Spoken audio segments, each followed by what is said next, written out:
Hello everyone. So today in the first class of physics, I welcome all the students of 11th class. So the exams have been done nicely by you, I hope, and the result is still waiting. So anyway, in physics in 11th class, the first unit of physics is, as we have mentioned here, it is physical world and measurement. Before proceeding further in this unit, I would like to introduce all of you with the basic idea about which topics और which chapters we will study in our 11th class. देखिए 11th class के अंदर हम जो topic study करेंगे, मैं उसका एक ब्रीफ आइडिया आप सबको दे रहा हूँ. देखिए जो सबसे पहली यूनिट 11th क्लास की है वो है फिजिकल वर्ल्ड एंड मेजरमेंट. ये सबसे पहली यूनिट है. इसके बाद जो नेक्स्ट यूनिट आएगी, मैंने इसको यहाँ अभी मेंशन नहीं किया, लेकिन मैं जस्ट आपको एक आइडिया दे रहा हूँ. सेकेंड यूनिट में हम पढ़ेंगे काइनेमेटिक्स. काइनेमेटिक्स में हम क्या क्या पढ़ते हैं?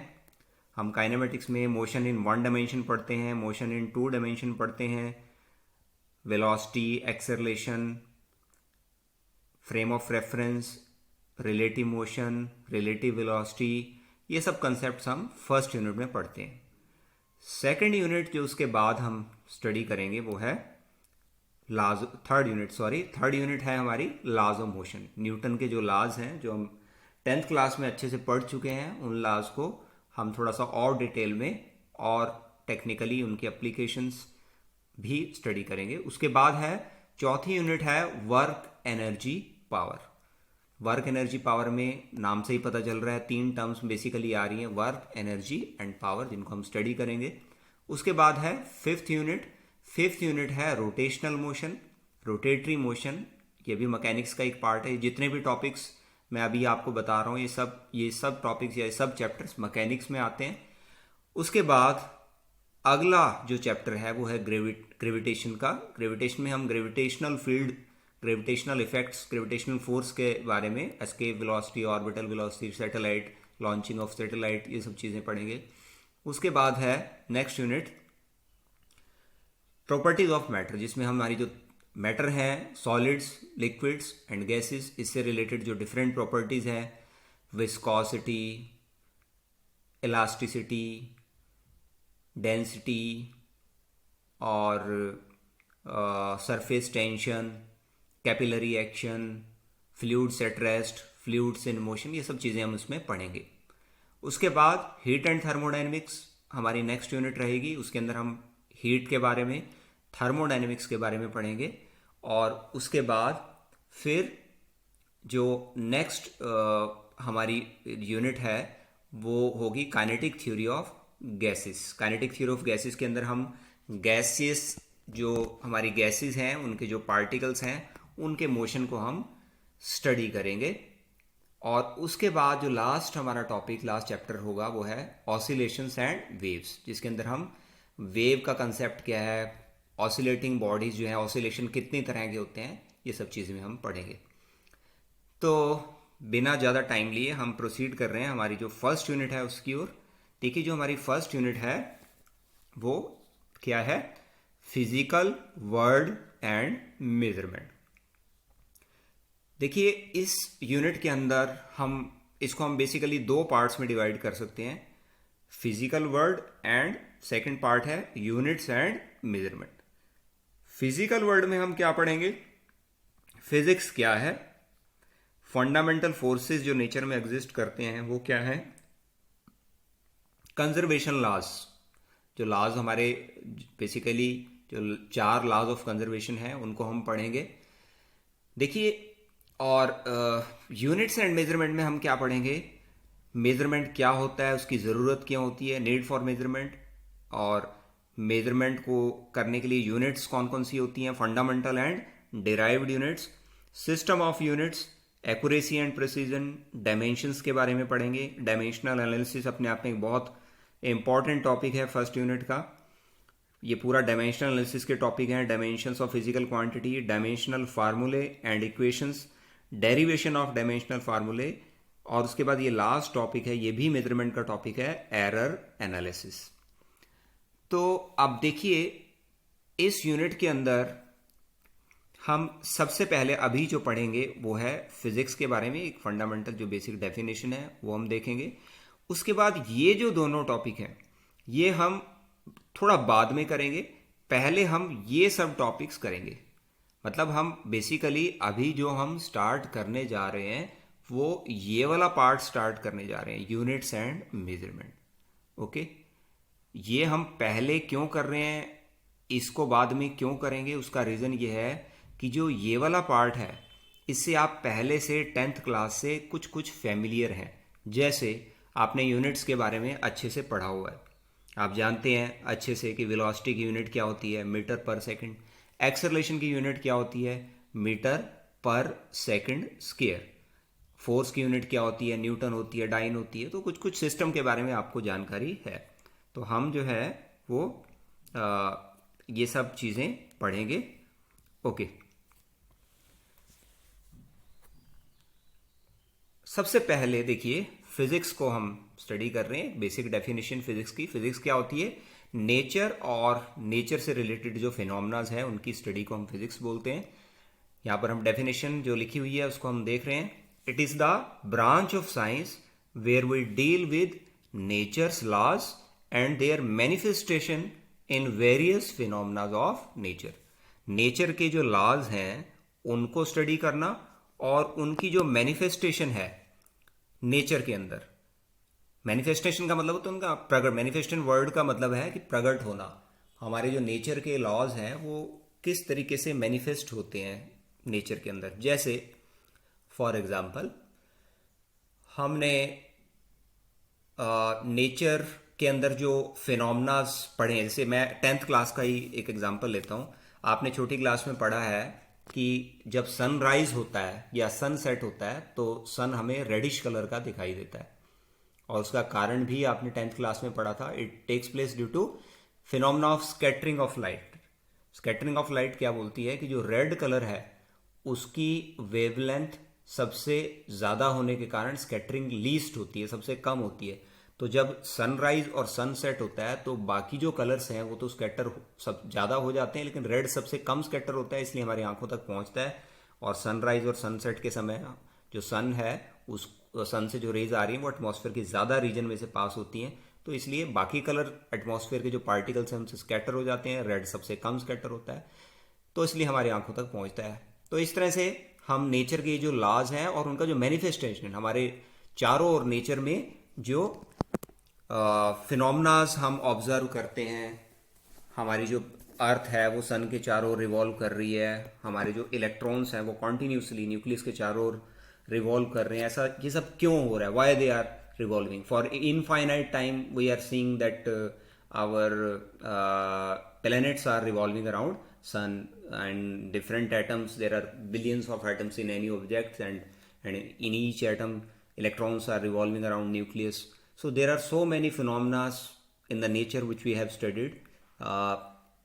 So we study in physics the nature's laws and their manifestation. Manifestation का मतलब उनका प्रकट होना, नेचर के नियम। नेचर का नियम क्या है, जैसे अभी हम पढ़ रहे हैं स्कैटरिंग ऑफ लाइट, ये नेचर का एक नियम है, it is a law of nature and its manifestation in various phenomena of nature. Nature के अंदर वो जो लॉज हैं वो किस तरह से मैनिफेस्ट होते हैं। ओके, अब देखिए आगे हम मेजरमेंट के बारे में पढ़ रहे हैं कि मेजरमेंट की ज़रूरत क्या होती है। देखिए पहले अगर हम बेसिकली अगर मेजरमेंट की अगर हम बात करें तो अगर हम सिंपल ढंग से मेजरमेंट को डिफाइन करें तो मेजरमेंट क्या होता है। मेजरमेंट का मतलब होता है कि एक स्टैंडर्ड प्रोटोटाइप या स्टैंडर्ड यूनिट से किसी ऑब्जेक्ट जिसको हमें मेज़र करना है उसको कंपेयर करना। फॉर एग्जांपल हमें मान लीजिए एक सिंपल सा एग्जांपल लेते हैं कि मान लीजिए हमें जो है गोल्ड खरीदना है मार्केट में जाके। तो जो गोल्ड खरीदना है तो जो शॉपकीपर है वो क्या करेगा कि जो हमारा फिजिकल बैलेंस है उसमें एक तरफ क्या रखेगा, एक तरफ तो रखेगा वेट्स, ये जो स्टैंडर्ड वेट्स हैं, और दूसरी तरफ वो गोल्ड रखेगा। ये जो स्टैंडर्ड वेट्स हैं, मान लीजिए 1 ग्राम या 2 ग्राम या 1 मिलीग्राम, जो भी स्टैंडर्ड वेट्स हैं, ये बेसिकली प्रोटोटाइप हैं, ये यूनिट्स हैं बेसिकली। और वो क्या करेगा, गोल्ड जितना, मान लीजिए 1 ग्राम हमें गोल्ड लेना है, तो 1 ग्राम का एक यहाँ पर एक वेट रखेगा। ये एक स्टैंडर्ड प्रोटोटाइप है, स्टैंडर्ड, एक तरह से स्टैंडर्ड ही कह सकते हैं, स्टैंडर्ड यूनिट भी कह सकते हैं इसको। इसके बराबर गोल्ड इसमें डाल देगा, तो फिर ये आपको ये पैक करके दे देगा, लो जी आपने 1 ग्राम गोल्ड मांगा था, तो take this 1 gram gold with you. Okay, तो मेजर किया दिस, ये जो अभी उसने फिजिकल बैलेंस से जो काम किया वो बेसिकली क्या किया, he has measured the gold which you want to purchase with the help of the standard units और standards of weights he is having with him. जो उसके पास स्टैंडर्ड्स ऑफ वेट हैं उनसे उसने कंपेयर किया, और कंपेयर करके उसने आपको दे दिया। मान लीजिए आपको कपड़ा खरीदना है मार्केट में जाके, तो 1 मीटर की रोड होती है दुकानदार के पास, ये जो मीटर की रोड है इससे वो कंपेयर करेगा। मान लीजिए आपको 3 मीटर कपड़ा खरीदना है, तो सिंपल इस मीटर की रोड से वो कंपेयर करके आपको कपड़ा मेजर करके आपको दे देगा। ओके जी, तो measurement basically it is basically comparison of an object which we have to measure with a standard unit. Okay, अब क्वेश्चन ये अराइज होता है कि हमें मेजरमेंट, मतलब जिसको हम हिंदी में मापन बोलते हैं, ये जो मापना है इसकी आवश्यकता, इसकी नीड क्यों होती है।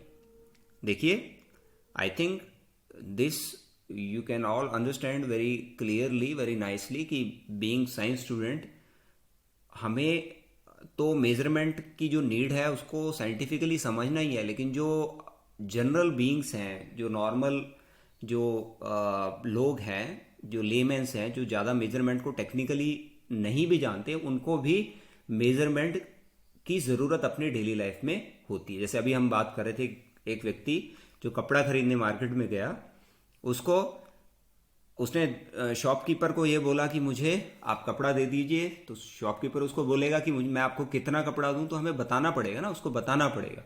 वो ऐसा नहीं कह सकता कि आप अपनी इच्छा से जितना मर्जी दे दीजिए, नहीं, उसको you will have to tell how much cloth I require, only then he can give it to you.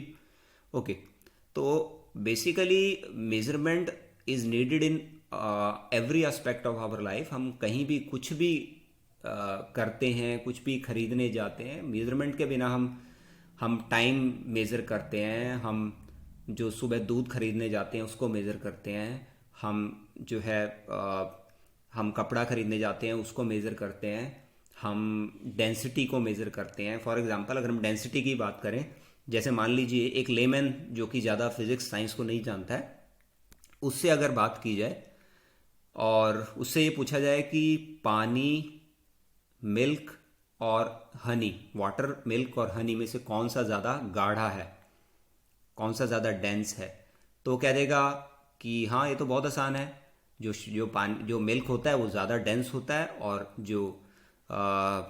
जो शहद है वो उससे भी ज़्यादा डेंस होता है, और पानी सबसे कम डेंस होता है, पानी सबसे कम जो है हल्का, वो सबसे हल्का होता है। ये इससे ज़्यादा गाढ़ेपन की बात करेगा बेसिकली वो, कि जो दूध है वो ज़्यादा गाढ़ा है पानी से, और जो हनी है वो मिल्क से भी ज़्यादा गाढ़ा है। ये तो एक लेमैन की स्टेटमेंट है, लेकिन being a person of science और being a student of science, what answer we will give to this question, तो हम भी यही आंसर देंगे कि milk is more dense than water and honey is more dense than milk. But in what context we have given the answer, कि हमने क्या किया, देखिए हमने 3 कंटेनर ले लिए,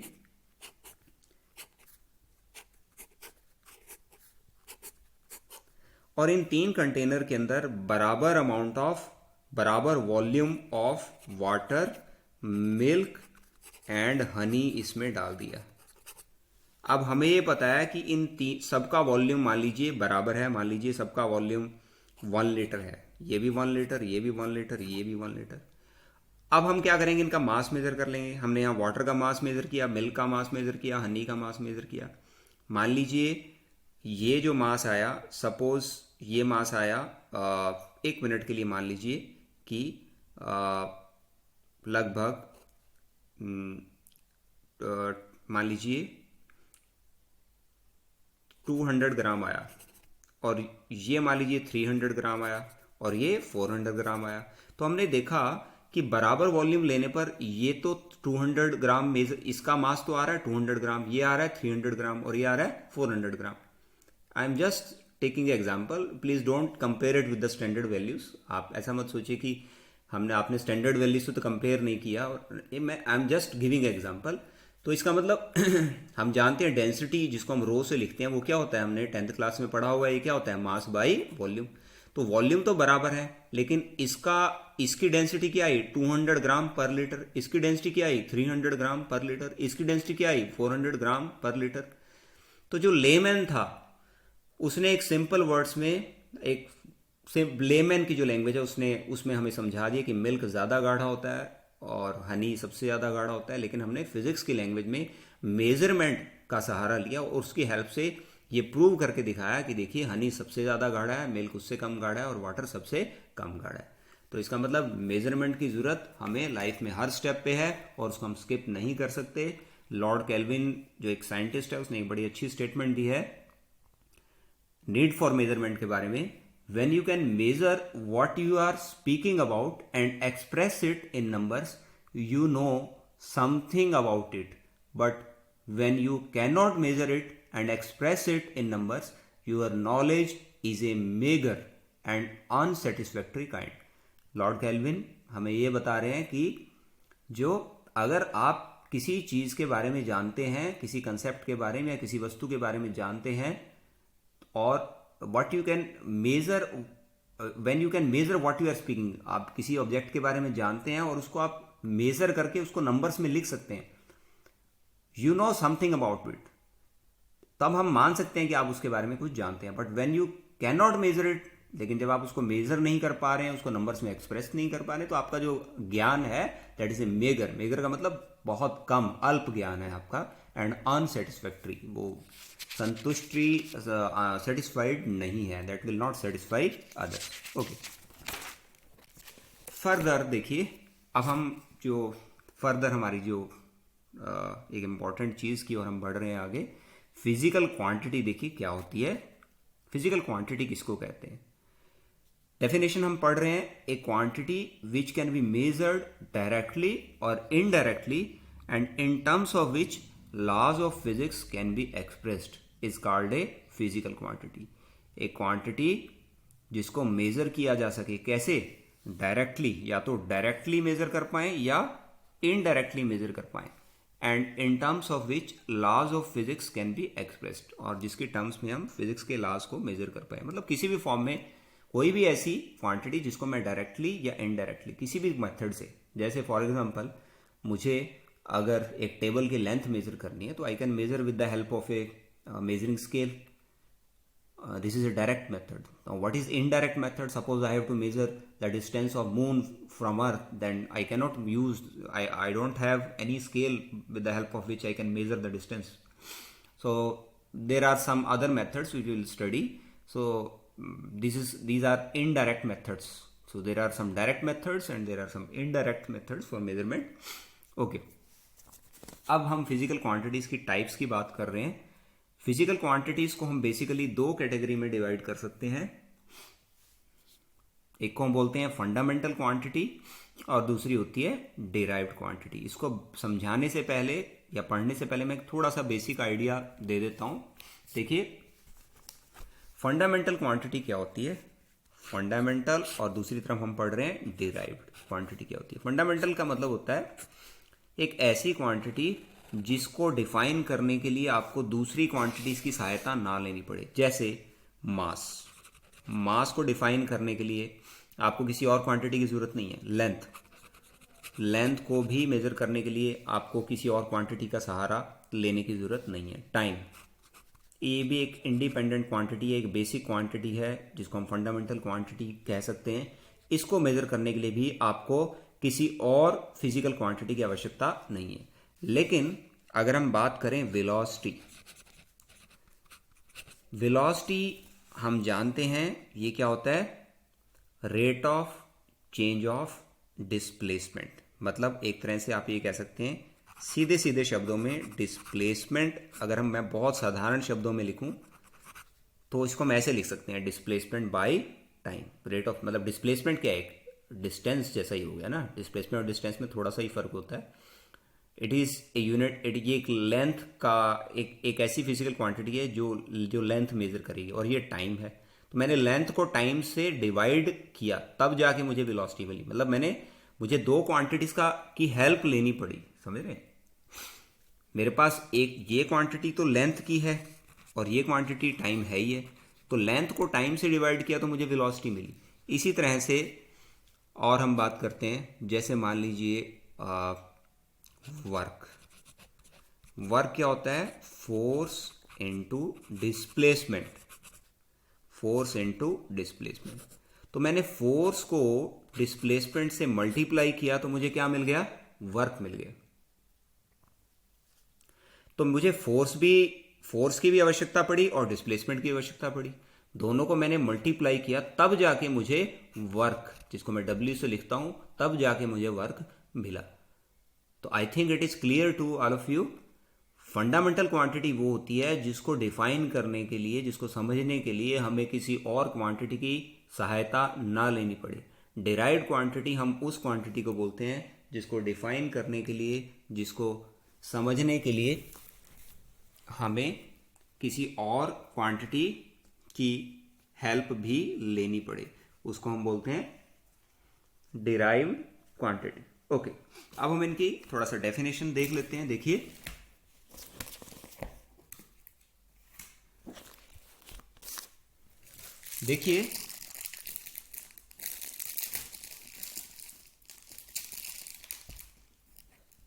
हाँ जी,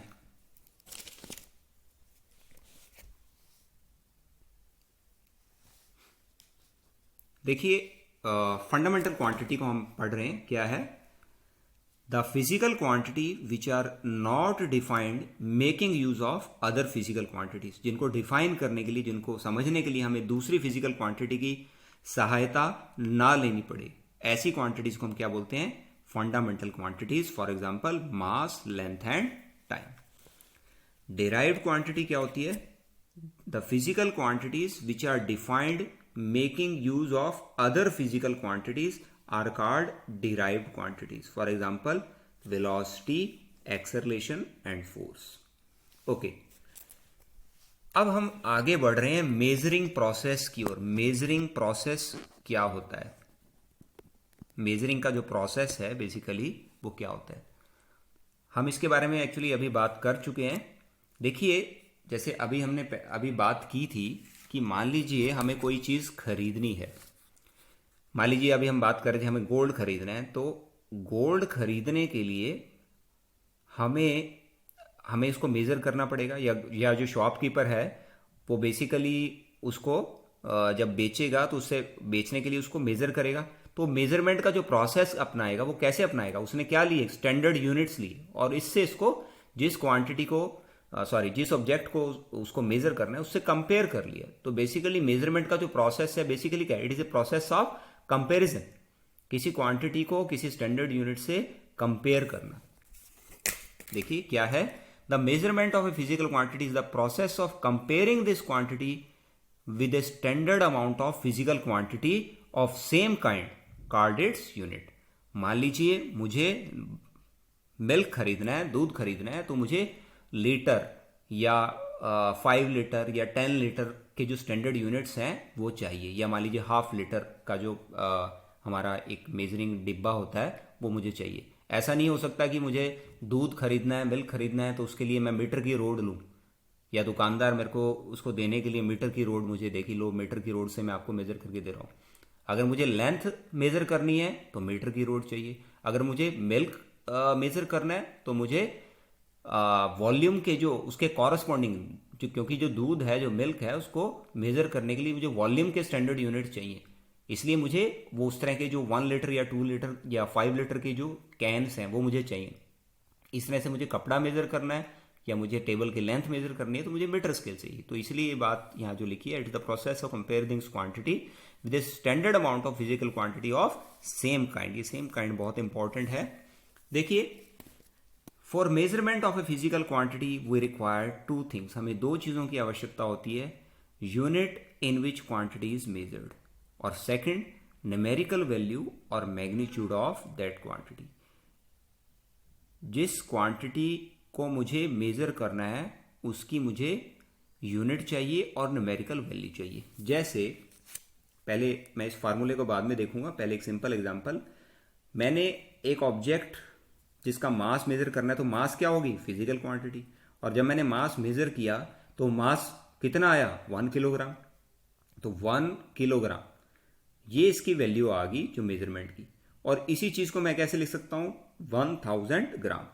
तो ये तो हमारी हो गई फिजिकल क्वांटिटी, ये क्या है मास, सॉरी ये क्या है न्यूमेरिकल वैल्यू, और ये है यूनिट। देखिए तीन चीजें आ रही हैं, फिजिकल क्वांटिटी, न्यूमेरिकल वैल्यू और यूनिट।